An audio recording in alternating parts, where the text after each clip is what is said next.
విలువలతో కూడిన రాజకీయాలు మాత్రమే తనకు తెలుసని మాజీ మంత్రి కన్నా లక్ష్మీనారాయణ అన్నారు. ఇక కొందరు నాయకులు తనపై తప్పుడు ఆరోపణలు చేసి రాజకీయ లబ్ధి పొందాలని చూస్తున్నారని ఈ సందర్భంగా ఆయన ఆరోపించారు. రాష్ట్ర కేంద్ర ప్రభుత్వాల నిధులతో సత్తెనపల్లి నియోజకవర్గంలో అభివృద్ధి పనులు జరుగుతున్నాయన్నారు. ఇక తాను దిగజారుడు రాజకీయాలు చేయనని, అవసరమైతే తప్ప రాజకీయాల నుంచి తప్పుకోవడానికి కూడా ఆయన సిద్ధంగా ఉంటున్నారని కన్నా లక్ష్మీనారాయణ అన్నారు. ఇక మా ప్రతినిధి రవికృష్ణ ఫేస్ టు ఫేస్ ఇప్పుడు చూద్దాం. మాజీ మంత్రి సీనియర్ నేత అయినటువంటి కన్నా లక్ష్మీనారాయణ గారు ప్రజెంట్ అయితే మాత్రం సత్తెనపల్లి నియోజకవర్గం నుంచి ఆయన ప్రాతినిధ్యం వహిస్తున్నారు. గత 9 నెలల నుంచి ఆ ప్రాంతం ఏ విధంగా ఉంది, ఎలా అభివృద్ధి చెందింది, ఆయన వెళ్ళిన తర్వాత అనే దాని గురించి ఇప్పుడు అడిగి తెలుసుకుందాం. సార్ చెప్పండి, 9 నెలల పాలన ఎలా ఉందనుకుంటున్నారు? 9 నెలల పాలన అభివృద్ధి సంక్షేమం రెండూ కూడా కలుపుకొని మరి తీసుకొని వెళ్తున్నటువంటి పరిస్థితి. నేను అక్కడికి వెళ్ళిన తర్వాత మరి మార్కెట్ నుంచి పేరేచర్ల వరకు అప్పుడు నేను గుంటూరు వెస్ట్ నియోజకవర్గ మా శాసనసభ్యుడిగా ఉండి నేను వేయించాను. మళ్ళీ పేరేచర్ల నుంచి కొండమూడు వరకు కూడా మరి అది 4 లైన్ కావాలి అనే ఉద్దేశంతో మరి ఢిల్లీ వెళ్ళి ఎంపీ గారిని తీసుకొని ఎంపీ గారు మరి గడ్కరీ గారి దగ్గరికి, రైల్వే మినిస్టర్ దగ్గరికి, ఇద్దరి దగ్గరికి మరి తీసుకొని వెళ్ళి ఆ వర్క్స్ శాంక్షన్ చేయించడం జరిగింది. అవి ఎందుకు ఎప్పటి నుంచో పెండింగ్ ఉంది. సత్తెనపల్లి మాదిపాడు రోడ్లో సత్తెనపల్లిలో రైల్వే గేటు బాగా ఇబ్బంది పడుతున్నారు ప్రజలు, అక్కడ ఆర్ఓబి కోసం. అలాగే గ్రామాల్లో దగ్గరగా 10 కోట్ల రూపాయలతోటి సీసీ రోడ్లు కానీ, డ్రైన్స్ కానీ, స్కూల్స్కి ప్రహరీ గోడలు కానీ ఇవన్నీ కూడా మరి ఈ 10 కోట్ల రూపాయలతో కట్టించడం జరిగింది. అలాగే సత్తెనపల్లి టౌన్ బ్యూటిఫికేషన్ విషయంలోనైతేనేమి, సత్తెనపల్లి టౌన్ డెవలప్మెంట్ విషయంలోనైతేనేమి దగ్గరగా 8 నెలల్లో 115 వర్క్స్ టౌన్లో చేయటం జరిగింది. అలాగే టౌన్లో ఎప్పటి నుంచో ఉన్నటువంటిది ఒక సమస్య ఉంది. వర్షాలు పడితే ఒక ప్రాంతం అంతా కూడా మునిగిపోతుంది. అందుకని ఆ డ్రైన్ ఒకటి కడితే 22 కోట్లు అవుతుంది. ఆ డ్రైన్ కడితే అక్కడ సమస్యలు పరిష్కారం అవుద్ది అనే ఉద్దేశంతో మరి నేను నారాయణ గారిని కలిసి లెటర్ ఇవ్వటం జరిగింది. అలాగే సీఎం గారిని కూడా కలిసి లెటర్ ఇవ్వటం జరిగింది.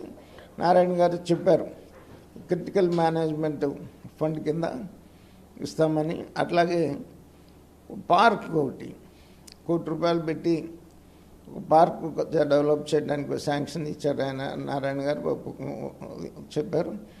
అలాగే 3 కోట్లతో సత్తెనపల్లి నర్సరాపేట రోడ్డు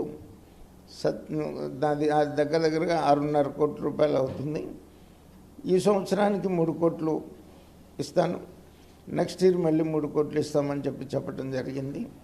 అది ఆ వర్క్స్ కూడా సత్తెనపల్లికి, ఇది కూడా ఈ డ్రైన్ 22 కోట్ల రూపాయలతోటి ఈ డ్రైన్ కూడా మరి అడగటం జరిగింది. ఆయన ఇస్తానని చెప్పడం కూడా జరిగింది. పల్నాడు జిల్లాకి సంబంధించి సత్తెనపల్లి అనేది చాలా కాంప్లికేటెడ్ అయిన నియోజకవర్గం. అటువంటి నియోజకవర్గంలో మీరు ఒక పక్కన జనసేన వాళ్ళని, మరో పక్కన బీజేపీ వాళ్ళని అందరినీ కూడా కలుపుకుంటూ ఎలా పోగలుగుతున్నారు?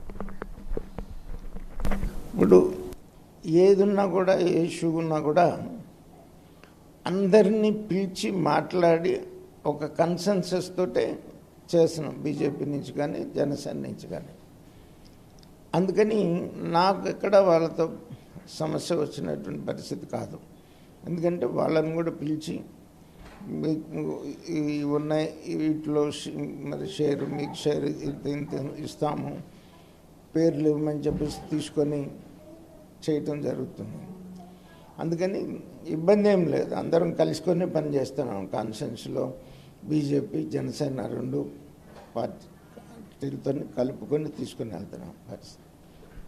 కొంతమంది కావాలని మీ మీద కొన్ని ఆరోపణలు చేస్తూ ఉన్నారు, అది వివిధ పార్టీలకు సంబంధించిన వాళ్ళని ఏ విధంగా ఎదుర్కోబోతున్నారు? కొంత నాకు వ్యతిరేకంగా కొంత కుట్ర జరుగుతున్నటువంటి మాట నేను కూడా గమనించాను. ఎందుకంటే ఇంకా నేను అక్కడికి వచ్చేసానని కొంతమంది మంత్రి పదవులకు అడ్డం వస్తున్నారని కొంతమంది అయితే ఈ రకమైనటువంటి సఫకేషన్ ఫీల్ అవుతున్నాను. అందుకే నేను చెప్పాను, నేనేమి ఆశించట్లేదు బాబు, నన్ను ప్రశాంతంగా ఉండనివ్వండి, నేను ఆశించట్లేదని చెప్పడం జరుగుతుంది. అలాగే మళ్ళీ నెక్స్ట్ టైం టికెట్ కోసం ప్రయత్నం చేసేవాళ్ళు వాళ్ళు కూడా ఏదో ఒక రకంగా క్యారెక్టర్ అసాసినేషన్ చేయాలనేటువంటి ఒక ప్రయత్నం అవకాశం వచ్చినప్పుడల్లా చేస్తున్నారు పరిస్థితి. సార్, ఇప్పుడు మీరు మీ కొంచెం ఏజీ సీనియారిటీ ఉన్నప్పటికీ కూడా మీరు ఉదయం 10 గంటలకే ఇక్కడి నుంచి స్టార్ట్ అవుతున్నారు, రాత్రి వచ్చేటప్పటికి 10 గంటల, మళ్ళీ తిరిగి రాత్రి 10 అవుతుంది వచ్చేటప్పటికి. ఇలా మీరు ఎలా మేనేజ్ చేయగలుగుతున్నారు? నేనైతే రోజు సత్తెనపల్లి వెళ్తాను, 10ంటికి బయలుదేరి సత్తెనపల్లి వెళ్తాను. మరి అక్కడ వచ్చినటువంటి ప్రజలందరికీ కూడా వాళ్ళ గ్రీవెన్సెస్ తీసుకొని అవి సార్ట్ అవుట్ చేయడానికి ప్రయత్నం చేస్తాను. అది నాకు రోజు అట్లా అలవాటైపోయింది.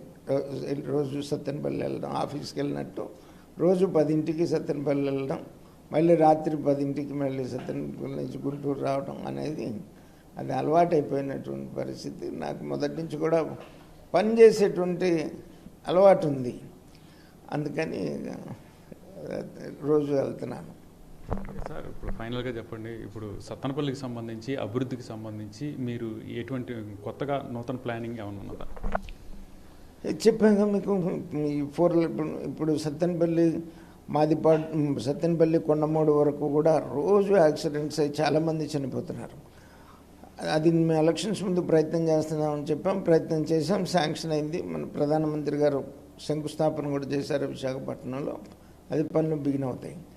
అలాగే సత్తెనపల్లి నుంచి నందిగామ రోడ్డు వరకు కూడా అది కూడా అప్పుడు గడ్కరీ గారిని అడగడం జరిగింది. ఆయన నేను ఇస్తానన్నాడు. ప్రపోజల్స్ ఢిల్లీ పోయినాయి, జరుగుతుంది. సత్తెనపల్లి బ్యూటిఫికేషన్తో పాటు గ్రామాల్లో ఉన్నటువంటి సిసి రోడ్లు ఇవన్నీ కూడా ఎన్ఆర్ఈజిఎస్ కింద మరి చేస్తా ఉన్నాం. ఆర్ఎన్బి విషయంలోనైతేనేమి, ఇరిగేషన్ విషయంలో అయితేనేమి మరి రెగ్యులర్గా ఫాలో అప్ చేస్తూ అక్కడ ఉన్న సమస్యల పరిష్కారం చేయడానికి నేను రోజు సత్తెనపల్లి వెళ్తున్నాను. అంటే ఏదైతే సత్తెనపల్లికి సంబంధించి ఆ అభివృద్ధి ధ్యేయంగా కూడా ఆయన పనిచేస్తూ ఉన్నారు. వయసు పెద్దదైనప్పటికీ కూడా ఒక స్టూడెంట్ లాగా ఉదయం 10 గంటలకు బయలుదేరి వెళ్తాం, రాత్రి 10 గంటల వరకు కూడా అక్కడ ఉన్నటువంటి సత్తెనపల్లికి తన కార్యాలయానికి వచ్చి ఎవరు చెప్పినటువంటి వినతులన్నీ స్వీకరించడం, వాళ్ళ సమస్యకు పరిష్కారం చేసే దిశగా కూడా తాను ప్రయత్నిస్తున్నానని చెప్తున్నారు. అదేవిధంగా కూడా తన మీద అనేక మంది వివిధ రకాలైనటువంటి ఆరోపణలు చేస్తున్నారు. తనకైతే మాత్రం పదవుల మీద ఎటువంటి ఆశ లేదని కూడా కన్నా లక్ష్మి గారిని తెలుపుతున్న పరిస్థితి కనపడుతుంది. కెమెరా పర్సన్ ఉదయ్ కుమార్తో రవికృష్ణ, ప్రైమ్ న్యూస్.